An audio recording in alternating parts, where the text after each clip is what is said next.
The key was still warm in my hand when I realised it wouldn't turn. I stood there on the front porch of the house I'd grown up in, groceries from my rheumatology appointment cutting into my wrists, staring at a lock that had been changed sometime between 2 p.m. and 4:30 p.m. on a Tuesday.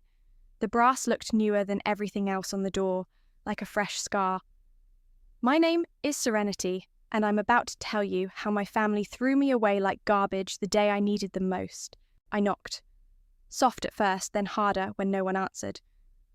My joints were screaming from the appointment. 3 hours of blood draws, x-rays, and a doctor who'd finally put a name to the pain that had been eating me alive for months. Systemic lupus erythematosus with complications. Rare, expensive, life-altering. The door opened, and my mother stood there like she was greeting a stranger. "Mum?" I held up my key. "What's going on?" Vanessa looked past me to the street, checking if any neighbours were watching. Her perfectly styled hair didn't move in the October wind. "Serenity, we need to talk." She didn't invite me in. "Your things are on the side of the house," she said, voice flat as cardboard. "We've made some decisions." The grocery bag slipped from my numb fingers. Apples rolled across the porch. "What decisions?" "You can't live here anymore." The words hit like a physical blow. I actually stepped backward. "I don't understand. I just got diagnosed today. I need—" "We know what you need." Rosalind appeared behind Mom, arms crossed. My older sister looked like she'd been crying, but her jaw was set in that stubborn line I knew meant war. "We know what this means." What means?" "The medical bills, the treatments, the visibility." Mum's mouth twisted around the last word like it tasted bitter. "We can't have this kind of attention on our family right now." I laughed. Actually laughed, because surely this was some kind of sick joke. "Attention! I'm sick, Mum. I need help." "You need to figure this out somewhere else." Rosalind stepped forward. "Abraham's partnership at the firm is up for review. We're trying to get into the country club. This isn't the time for..." "For what?" "For your sister to have an autoimmune disease." "For drama," Mum finished. "For medical complications that make us look unstable." The world tilted. I grabbed the porch railing to keep from falling. "You're kicking me out because I'm sick." "We're protecting our family's future," Mum said. "You'll understand when you're older." "I'm 24. Then act like it." Rosalind's voice was ice. "Take responsibility for your own problems instead of expecting us to sacrifice everything we've worked for." I stared at them. These women who'd raised me, who'd sung me lullabies and braided my hair and taught me to drive. They looked like strangers wearing familiar faces. "Where am I supposed to go?" "That's not our problem anymore," Mum said. She started to close the door. I caught it with my palm, pain shooting up my arm. "Please. I just need a few days to figure this out. I can't afford—" "The locks are changed, Serenity. Don't make this harder than it has to be." The door clicked shut. I stood there for maybe 10 minutes, waiting for someone to open it again, to tell me this was all a misunderstanding, that they'd realised how insane they sounded, that family meant something. Nobody came. I found my belongings exactly where Mum said they'd be, stuffed into black garbage bags like actual trash. 5 years of college, a lifetime of memories, everything I owned crammed into contractor bags and dumped beside the recycling bins. My laptop was there, thank God. My clothes, most of them anyway. But my grandmother's jewellery was missing. The family photos I'd kept on my dresser. The little things that proved I'd existed in this house, in this family. Gone. I loaded everything into my beat-up Honda, hands shaking so hard I could barely grip the bags. The physical pain was nothing compared to the hollow ache spreading through my chest. As I drove away, I passed the living room window. Through the gauzy curtains, I could see Rosalind and Abraham on the couch, her head on his shoulder. She was laughing at something on TV. Laughing. I pulled over 3 blocks away and threw up in someone's flower bed. But as I sat there, wiping my mouth with a fast food napkin, something crystallized in the acid burn of my throat. If I ever got the power to make them feel what they'd just done to me, I would use it. They wanted to pretend I didn't exist? Fine. But someday, they'd remember my name. The homeless shelter smelled like disinfectant and broken dreams. Next bed opens up Thursday, the intake worker said without looking up from her clipboard. You can sleep in the overflow area tonight if you want. The overflow area was a gymnasium with 20 cots crammed together like sardines. I clutched my garbage bags tighter. Is there a waiting list for something more private? She finally looked at me. Honey, this isn't a hotel. You take what we got or you sleep in your car.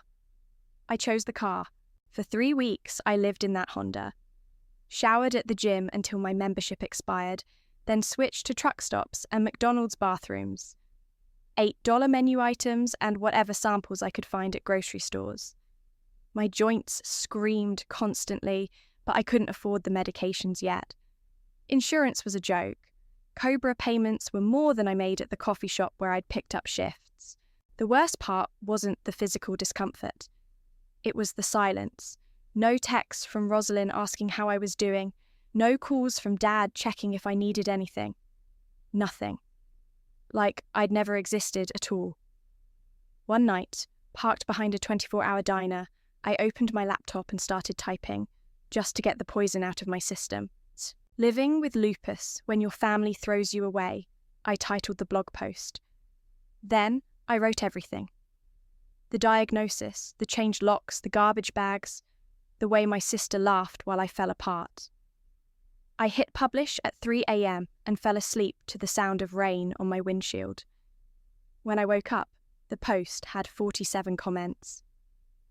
Holy shit! I'm so sorry this happened to you. My family did the same thing when I got diagnosed with MS. You're not alone. This is heartbreaking, but beautifully written. Please keep posting. I stared at the screen, throat tight. Strangers cared more about my story than my own blood relatives. So I kept writing. Every few days, I'd post about the reality of chronic illness, the medical appointments I couldn't afford, the jobs I lost because I couldn't hide the fatigue anymore, the way people looked at you when you were young and sick, like you were lying or dramatic or weak. The blog grew, slowly at first, then faster. People shared their own stories in the comments. A woman named Ava, who had rheumatoid arthritis, started emailing me directly. We should start a forum, she wrote. Somewhere people like us can actually help each other instead of just complaining into the void. I was living in a studio apartment by then. Barely. But it had 4 walls and a door that locked. Ava lived across the country, but we video called every week. She was sharp, funny, and had the kind of business sense I lacked. Look at these numbers, she said, screen sharing a spreadsheet. Your blog gets 50,000 unique visitors a month. People are desperate for this kind of community. I don't know anything about running a website. I do. I was a project manager before I got too sick to work full-time. We could build something real here. Within 6 months, we'd launched the forum. Within a year, we had 10,000 members sharing resources, treatment tips, and emotional support. People started asking if we could help with medical bills, connect them with specialists, provide emergency assistance. We need to become a real organisation, Ava said during one of our calls. Like official, non-profit status, grant funding, the whole thing. That sounds expensive. I've been researching. There are grants specifically for patient advocacy groups. And, look, she pulled up another spreadsheet. If we set up a donation system, even small amounts add up fast with this many users. The Serenity Foundation launched on the 2-year anniversary of my diagnosis. We kept my real name off everything. I was listed as anonymous founder in all the paperwork. Ava handled the public-facing stuff while I worked behind the scenes, writing grants and managing the growing network of volunteers. It felt like building a family from scratch. The family I should have had all along. "You know what's crazy?" Ava said during a late-night planning session. We were preparing for our first major fundraising campaign. "Your blog post about your family has been shared over 100,000 times. People are furious about what they did to you." I pulled up the post. The comments section had turned into a support group for people whose families had abandoned them during medical crises. Story after story of parents, siblings, spouses who'd walked away when things got hard. "Sometimes I wonder if they ever see this stuff," I said. "Would it matter if they did?" I thought about that, about Rosalind's laugh through the living room window, about my mother's cold voice saying, "That's not our problem anymore." "No," I said finally. "But someday I want them to know what they lost." 3 years in, we were funding experimental treatments for rare diseases. 4 years in, we were lobbying Congress for better insurance coverage. By year 5, the Serenity Foundation was the largest patient advocacy organization in the country. And my family still had no idea I existed. But that was about to change. "Time magazine wants to do a cover story," Ava said, waving her phone at me across the conference table. And Good Morning America called again. I pushed the media requests folder away from me. Same answer as always. No interviews. "Serenity, we just hit 100 million in funding distributed. The foundation is literally changing lives every day. People want to know who's behind it." "They know enough." Fiona, our board chair, leaned forward. She was one of those women who commanded attention just by existing. Silver hair, sharp suits, the kind of presence that made CEOs nervous. The anonymous founder angle worked when we were small, but we're not small anymore. She was right. The foundation now had offices in 12 cities, a staff of over 200, and partnerships with major hospitals worldwide. We'd gone from a scrappy forum to a legitimate powerhouse in 5 years. "The annual gala is in 3 months," Fiona continued. 1,500 attendees, including senators, celebrities, and every major philanthropist on the West Coast. They're expecting the mysterious founder to finally step into the spotlight. My stomach clenched. I never agreed to that. "You don't have to show your face," Ava said quickly. "We could do a recorded video message, or you could speak from behind a screen." "Why is this so important to you?" "Because you deserve credit for what you've built," Fiona said, "and because people connect with stories, not organizations. Your story, what you survived, what you created, that's what inspires donations." I stood up and walked to the window. Our Seattle headquarters overlooked the Sound, all glass and steel and possibility, nothing like the cramped studio apartment where this all started. "I'll think about it." "The keynote slot is yours if you want it," Fiona said. "Just say the word." That night, I sat in my condo reading the latest batch of grant applications. Each one was a story of desperation, hope, and medical bills that could bankrupt a family. A single mother whose daughter needed experimental gene therapy. A veteran whose PTSD medications weren't covered by the VA. A college student whose rare blood disorder required treatments that cost more than most people's houses. Stories like mine. People abandoned by systems that should have protected them. My laptop chimed with a new email. The subject line made my blood freeze. "Emergency application, Abraham Murphy, systemic lupus erythematosus." I stared at the screen for a full minute before clicking it open. "To whom it may concern. My husband Abraham was recently diagnosed with systemic lupus erythematosus with severe complications. Our insurance has denied coverage for the experimental protocol offered through your foundation's research partnership. We are desperate for help and willing to do anything to save his life. We have lost our home, maxed out our credit cards, and have nowhere else to turn. Please consider our application for emergency assistance. Rosalind Murphy. My hands were shaking. I scrolled down to see the medical records, the financial statements, the desperate plea for help. Everything looked legitimate. Abraham was sick with the same disease that had gotten me thrown out of the family. The irony was so perfect it felt scripted. I called Ava immediately. "You're not going to believe this," I said when she picked up. "Try me." "My brother-in-law just applied for emergency funding. He has lupus." Silence. Then, "Holy shit, are you serious?" "Dead serious. Same disease, same complications, same experimental treatment we fund." "What are you going to do?" I looked at the application again, at Rosalind's signature at the bottom, the same loopy handwriting that used to sign my birthday cards.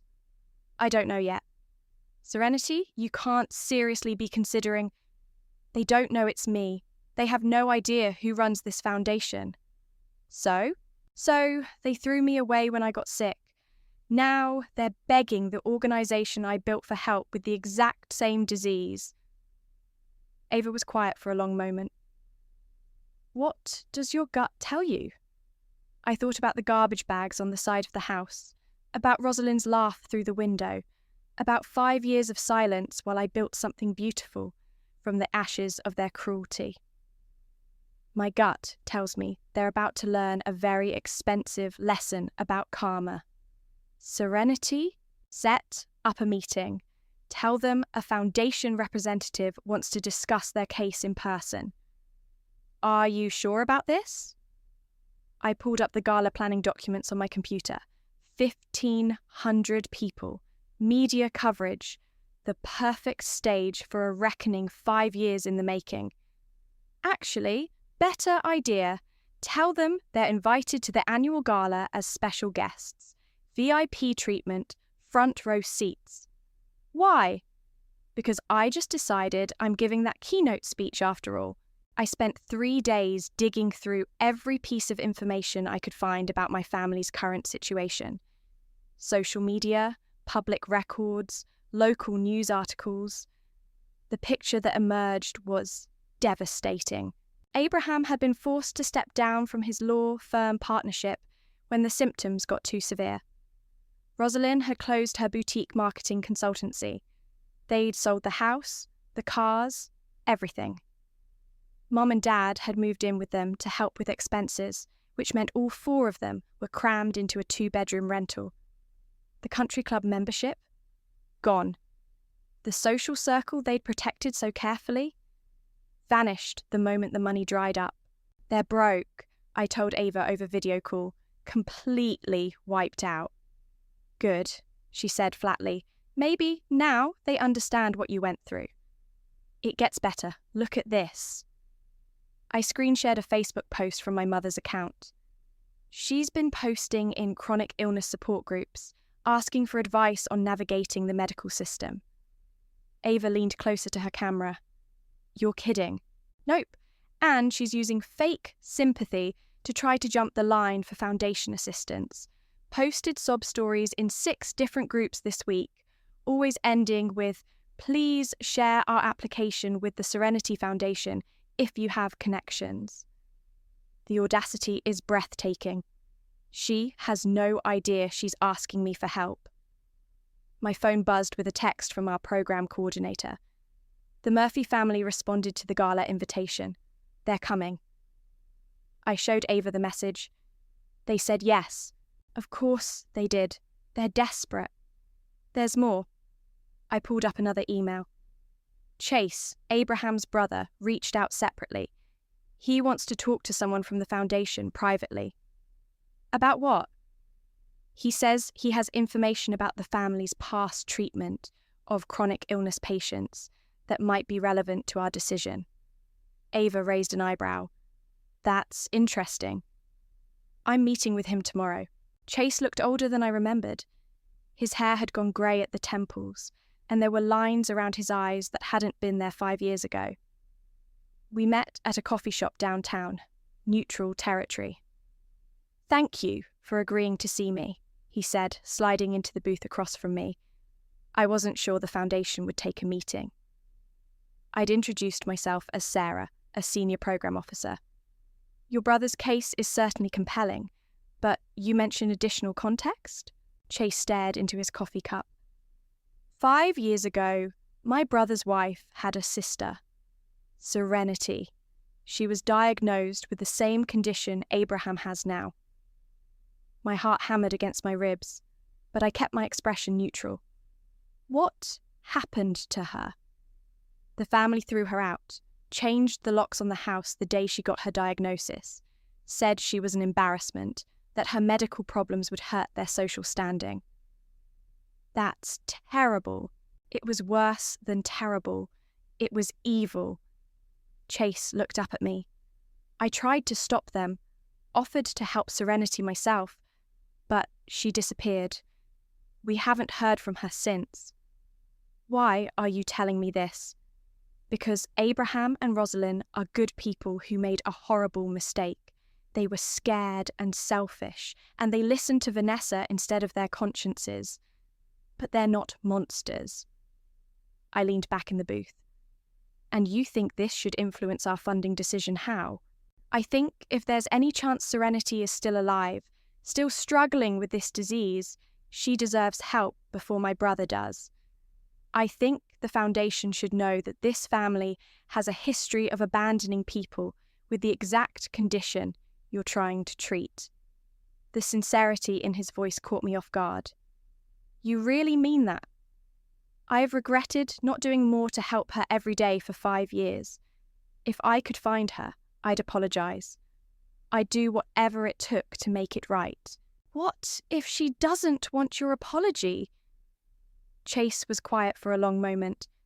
Then I'd respect that, but I'd still want her to know that not everyone in the family agreed with what happened. After he left, I sat in my car for 20 minutes, hands shaking. Chase's words had cracked something open in my chest, a tiny fissure in the wall of anger I'd built around my heart. But it wasn't enough to change my mind. I called Ava. The gala is in 6 weeks. I want you to personally handle the Murphy family's arrangements. VIP treatment, front row seats, the works. Are you sure about this? They want help from the Serenity Foundation? They're going to get exactly what they deserve. And what's that? I thought about Chase's earnest face, his genuine regret, about Abraham's medical records so similar to my own, about Rosalind's desperate application letter, the truth. All of it, in front of 1,500 people and a dozen news cameras. Serenity. They made their choice 5 years ago. Now they get to live with the consequences. The email I sent to the Murphy family was perfectly crafted professional sympathy. Dear Murphy family, the Serenity Foundation has reviewed your emergency application with great interest. We would like to invite you as our special guests to the annual Serenity Foundation Gala on November 15th. During the event, our founder will be making a major announcement regarding new funding initiatives that may directly impact your case. Transportation, accommodation, and formal attire will be provided. This is a unique opportunity to hear directly from the person who built this organisation from nothing. Please confirm your attendance at your earliest convenience. Foundation Programme Office. Rosalind's response came back within an hour. We are overwhelmed by your generosity and will absolutely attend. Abraham is having a difficult week, but we wouldn't miss this opportunity. Thank you for giving us hope when we had none left. We are forever grateful. The Murphy family. I printed the email and pinned it to my office wall, right next to the photo Ava had taken of me sleeping in my car 5 years ago. You're really going through with this, Ava said, standing in my doorway with a concerned expression. Did you handle their arrangements? Presidential suite at the Fairmont. Stylist appointment tomorrow for formal wear. Car service to and from the venue. She sat down across from my desk. They think they're being rescued. They are being rescued, just not the way they expect. My assistant knocked on the doorframe. The media list for the gala is finalised. CNN, NBC, local news stations, plus about 30 journalists from major publications. They're all expecting the big reveal. Perfect. After she left, Ava leaned forward. I need to ask you something, and I want you to really think before you answer. Shoot. What happens after? After you destroy them publicly? After the media circus dies down? After everyone goes home? What happens to you? I looked out the window at the Seattle skyline. I get to sleep knowing they finally understand what they did to me. And Abraham? He still needs treatment. Abraham made his choice when he stood by and watched them throw me out. He was following his wife's lead. You know how Rosalind can be. I know exactly how Rosalind can be. That's the point. Ava was quiet for a moment. Chase called me directly yesterday. That got my attention. What did he say? He wanted to make sure we understood that Abraham is getting sicker. The window for the experimental treatment is closing. If he doesn't start the protocol within the next 2 months, he dies. Yeah. I turned back to my computer screen, pulling up Abraham's medical files. The progression of his symptoms was eerily similar to my own early stages, but accelerated, more aggressive. Without treatment, he had maybe 6 months. That's not my problem, I said finally. Isn't it, though? You built this foundation to help people like him. People like you. I built this foundation to help people who were abandoned by their families. Abraham wasn't abandoned. He was the one doing the abandoning. My phone buzzed with a text from an unknown number. This is Chase. I know you probably can't share details about my brother's case, but I wanted you to know that Rosalind has been crying every night for weeks. She knows what they did to Serenity was wrong. She's just too proud to say it out loud. I showed the message to Ava. See? Even Chase admits she knows what she did. He's trying to help his brother. By throwing Rosalind under the bus? Some family loyalty. Maybe he learned something from watching what happened to you? I deleted Chase's message without responding. The next few weeks passed in a blur of gala preparations. Menu tastings, lighting checks, rehearsals for my speech.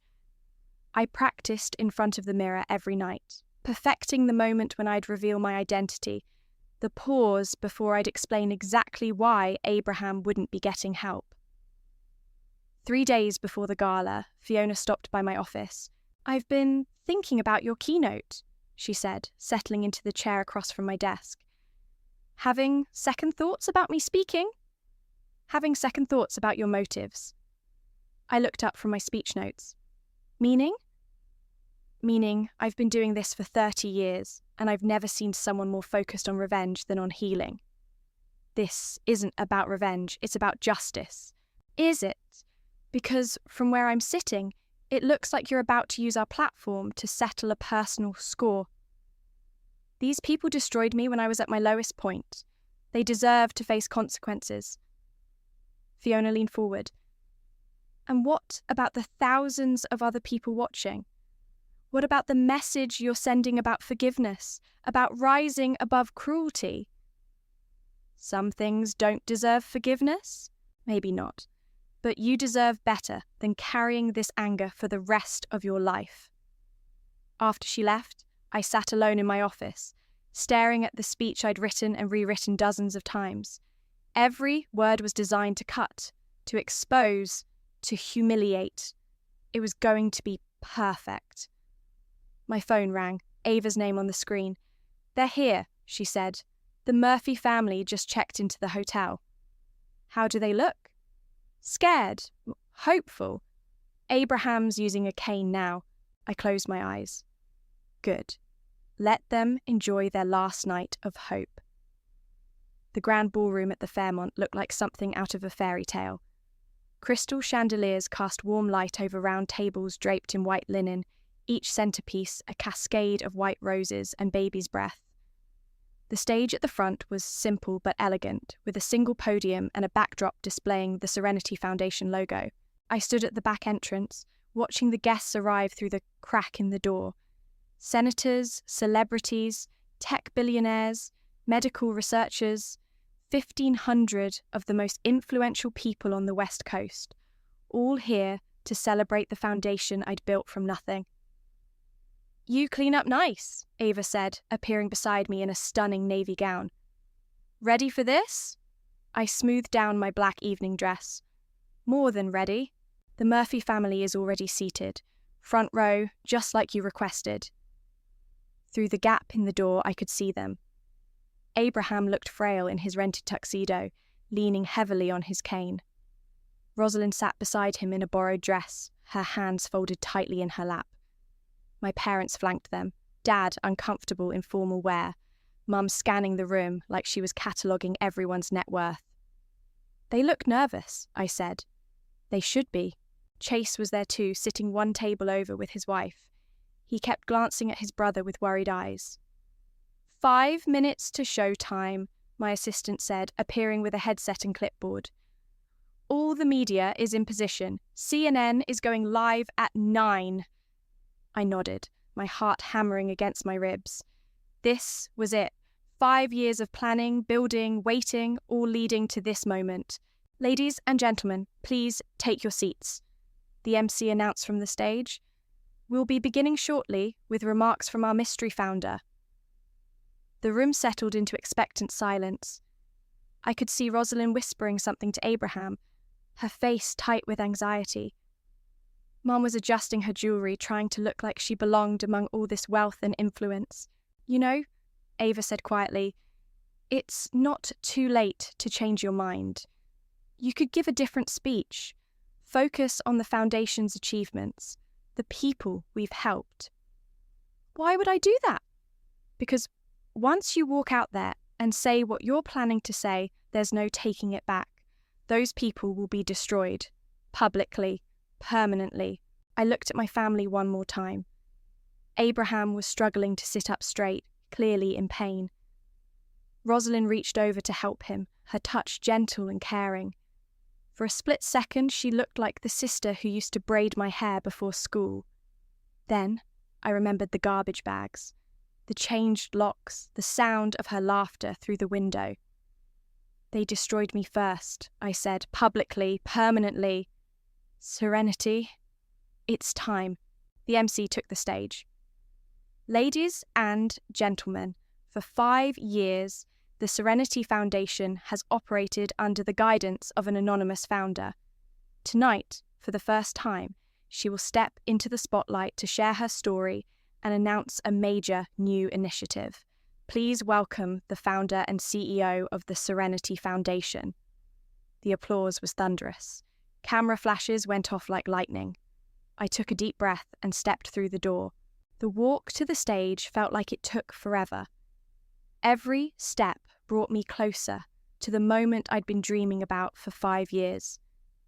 I could feel the weight of 1,500 pairs of eyes on me, the anticipation crackling through the air like electricity. As I climbed the steps to the stage, I caught sight of my family's table. Dad looked confused, like he was trying to place a familiar face. Mom was frowning, her head tilted slightly. But Rosalind had gone completely white. Her mouth was open in a small O of shock, her eyes wide with recognition and growing horror. She knew. I reached the podium and looked out at the sea of faces. The cameras were rolling, the journalists were ready, the audience was waiting. "Good evening," I said, my voice carrying clearly through the ballroom sound system.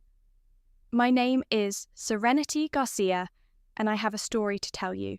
The murmur that rippled through the crowd was audible even over the microphone. I could see people pulling out their phones, reporters leaning forward in their seats. At the front table, Abraham had grabbed Rosalind's hand. She was shaking her head slowly, like she could somehow make this not be happening. Mom had figured it out too. Her face had gone from confusion to recognition to pure panic in the span of seconds. 5 years ago, I continued, I was diagnosed with systemic lupus erythematosus. It was the same day my family threw me out of their house and told me I was no longer their problem. The ballroom went dead silent. Tonight, I want to tell you about the people who abandoned me when I needed them most. And I want you to meet them because they're sitting right here in the front row. The silence in the ballroom was deafening. 1,500 people holding their breath, waiting for what came next. The cameras kept rolling. "Let me paint you a picture," I said, gripping the podium. October 15th, 2019. I'm 24 years old, just diagnosed with a rare autoimmune disease. I come home from the doctor's office with groceries and medication information, ready to tell my family what we're facing together. I could see Rosalind trying to shrink into her chair. Abraham had his head in his hands. But my key doesn't work. The locks have been changed. My mother, I gestured toward their table, and every camera in the room swiveled to follow my gaze. My mother tells me I can't live there anymore because my medical condition might hurt their social standing. Gasps rippled through the audience. Someone at a back table said, "Jesus Christ," loud enough for the microphones to pick up. My belongings were stuffed into garbage bags and left by the recycling bins. 5 years of college, a lifetime of memories, treated like actual trash. And when I begged, literally begged, for just a few days to figure out where to go, my sister told me to take responsibility for my own problems. The room was buzzing now. I could see people at tables whispering, phones being pulled out, the energy shifting from polite attention to shocked outrage. "That sister is sitting right there," I said, pointing directly at Rosalind. "The woman in the blue dress who's trying very hard to disappear into her chair." Rosalind's face crumpled. She started to stand, but Abraham pulled her back down. For 5 years, I heard nothing from them. No calls, no texts, no acknowledgement that I existed. I lived in my car. I showered in truck stops. I rationed medications I couldn't afford while they went to country club galas and posted vacation photos on social media. My voice was getting stronger, more confident. This felt good. This felt right. But here's the beautiful part. The part that makes tonight so special. 3 months ago, I received an emergency funding application. A desperate family whose insurance wouldn't cover experimental lupus treatment. A family that had lost everything and had nowhere else to turn. I pulled out the printed email and held it up. The application was signed by Rosalind Murphy, the same sister who threw me away for having the exact same disease her husband now has.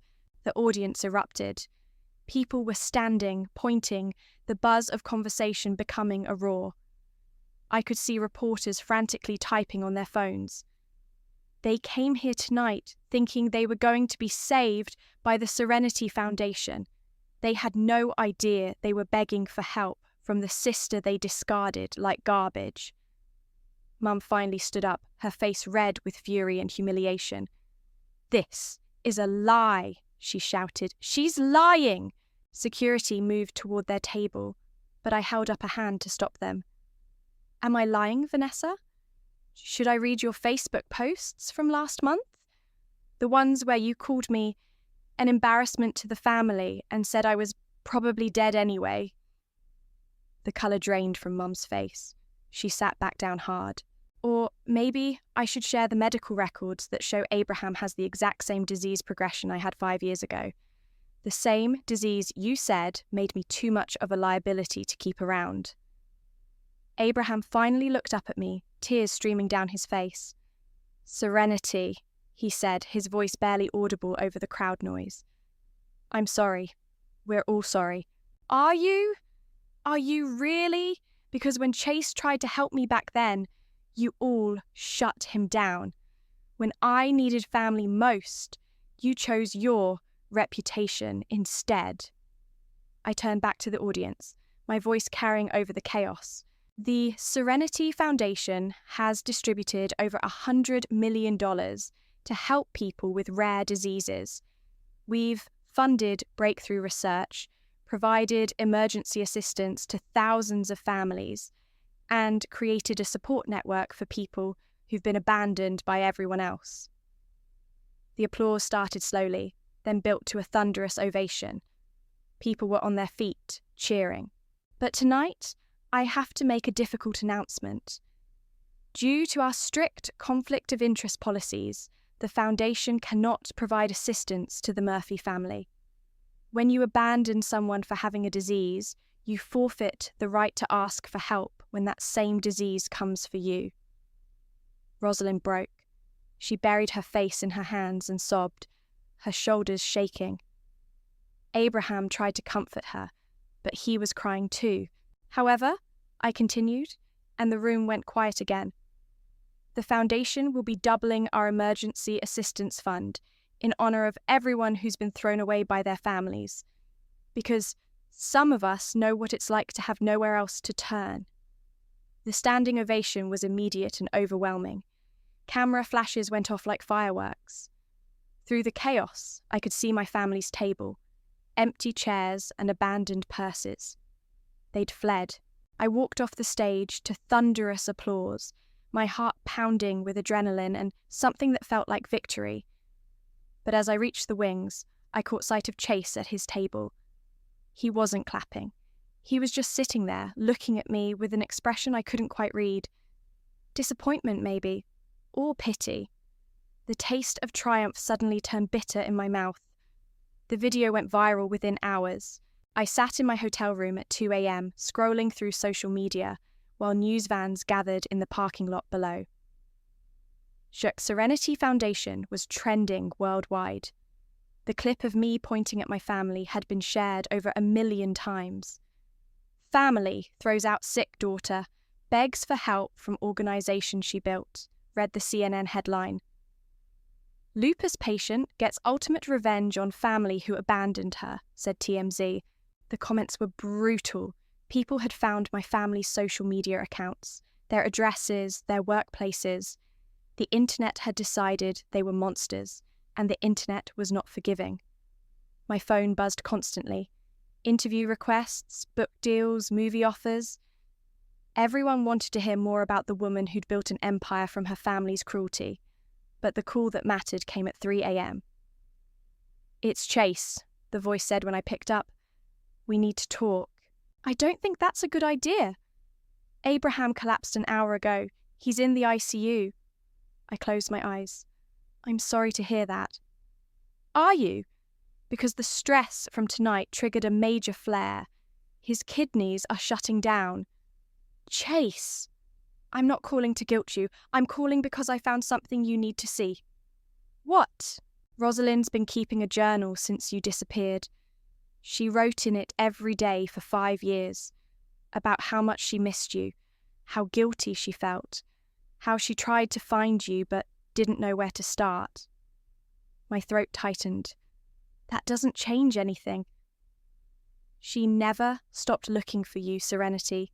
She hired private investigators. She posted on missing persons forums.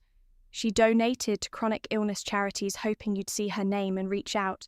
If she felt so guilty, why didn't she just apologize publicly? Why didn't she admit what they did?" "Because she was ashamed. Because she knew an apology couldn't undo the damage. Because she thought you were better off without them." I walked to the window, looking down at the news vans. "What do you want from me, Chase?" "I want you to read her journal entries, just the first few pages. Then decide if revenge was worth it." He texted me photos of handwritten pages. Against my better judgment, I opened them. Day 1. Serenity is gone. I keep expecting her to walk through the door, but she won't. What we did was unforgivable. I'm the worst sister in the world. Day 15. Hired another PI today. Still no trace of her. Mom says to let it go, but I can't. I dream about her sleeping in her car and wake up crying. Day 127. Found a blog post that sounds like her writing style. Same humour, same way of describing pain. But the author is anonymous. I want to comment, but what if it's not her? What if I'm just seeing what I want to see? Day 365. It's been a year. Abraham says I need to stop torturing myself, but how can I? She's my baby sister and we threw her away like garbage. I would give anything to undo that day. I stopped reading. My hands were shaking. The next morning, Ava found me in the hotel restaurant staring at untouched coffee. The board wants to schedule more interviews, she said, sitting across from me. Everyone's calling you a hero. Am I? What do you mean? Abraham's in the ICU. Rosalind's getting death threats. My parents had to leave town because people were throwing rocks at their house. Ava was quiet for a moment. You didn't make them abandon you. No, but I made sure the whole world knew about it. I turned their private shame into public humiliation. They deserved it. Did they? Did Abraham really deserve to die because he married the wrong woman? Did Rosalind deserve to have strangers calling her evil because she made a terrible decision when she was scared? My phone rang. Unknown number. This is Dr. Martinez from Seattle General. I'm calling about Abraham Murphy. You're listed as his emergency contact. My blood went cold. That's impossible. I'm not family. According to his wife, you're the only family that matters. She said if anything happened to him, we should call you first. Is he? He's stable, but he needs the experimental treatment immediately. His wife wanted me to tell you that she understands if you can't help, but she had to try one more time. I hung up and looked at Ava. They listed me as Abraham's emergency contact. Jesus. Even after last night, even after I destroyed them in front of the whole world. I stood up and walked toward the elevator. Where are you going? Ava called after me. To do what I should have done 5 years ago. I found them in the ICU waiting room. Rosalind looked like she'd aged a decade overnight. Her eyes were red and swollen, her hair unwashed. When she saw me, she didn't look surprised. Thank you for coming, she said simply. I'm approving Abraham's treatment, I said. Full funding, best doctors, whatever he needs. She started crying again. Why? Because this isn't about revenge anymore. It's about doing what's right. I sat down beside her. And because I read your journal. She looked up at me, hope flickering in her eyes for the first time in years. I'm still angry, I said. I may always be angry. But I won't let anger make me into the kind of person who lets someone die out of spite. I'm sorry, she whispered. I'm so sorry. I know, I said. Finally, I know.